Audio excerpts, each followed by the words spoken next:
I want you to notice how there's no sticky layer at the bottom. That is what I love about this method. Hey everyone, today I'm going to show you how to make rice, the perfect rice, in the Instant Pot, but I'm not going to show you how to make it directly in the Instant Pot. This is using the pot in pot method with this steamer pot that goes inside. And you may ask, why would you do it inside a pot, inside another pot, when you could just use the Instant Pot itself or a rice cooker? I'm going to get to that, but let me show you how easy it is to do. Okay, so right now I have about 2 cups of jasmine rice in here, but feel free to use whatever rice you like. I've used basmati rice before and this method still works perfectly. Now for 2 cups, you want to notice that I'm using the one that is deeper.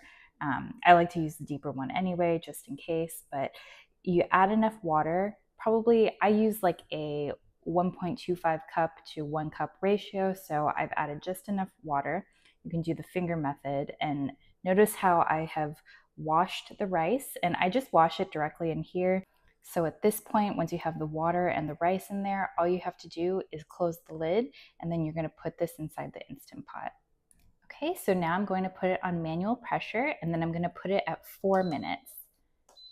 Okay, that says 4, and then once it's finished, then I'm going to let it natural release for another 10 minutes, and then your rice is basically going to be done. So now once the rice comes out of the cooker and you take off the top, you're going to fluff it with a fork, and you can just see how nicely and fluffy this rice comes out. If you don't fluff it right away after it comes out, then you're going to end up with rice that is just like, it's not fluffy. This step is critical as far as fluffing it and making sure that texture is what you want it to be in a nice rice. Let me tell you why this is my favorite way to make rice.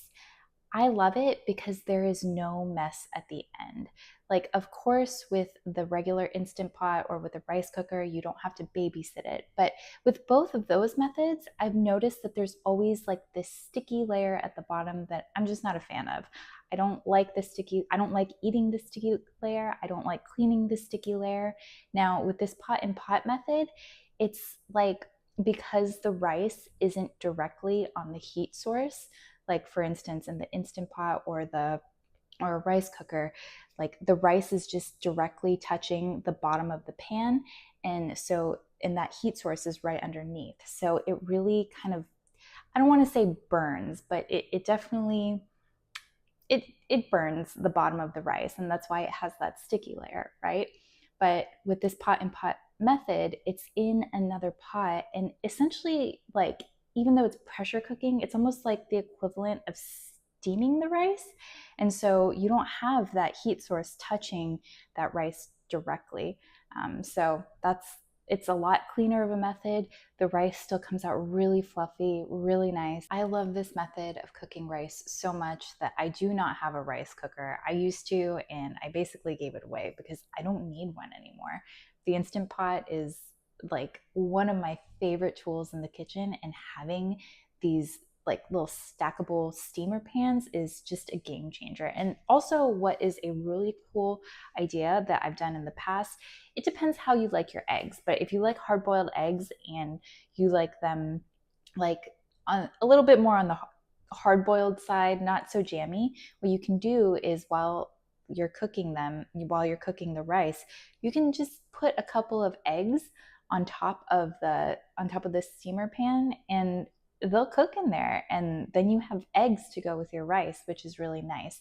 Now, because you're waiting like an extra 10 minutes for the natural release, then those hard-boiled eggs are going to be pretty well done. But it's a really easy meal. So if you just need something that's an easy meal and you like to make rice and you like to eat eggs, put a little soy sauce and like a little bit of chili pepper sauce on it, and like, it's the greatest. But these stackable steamer pans are really like just a game changer for the Instant Pot. It's definitely something that I would consider a necessary accessory to go with your Instant Pot. And there's all different kinds of fun things that you can make in these stackable steamer inserts as well. I'm going to try out cheesecake this weekend, so if it turns out well, then I'm going to post another video. So I hope this was helpful.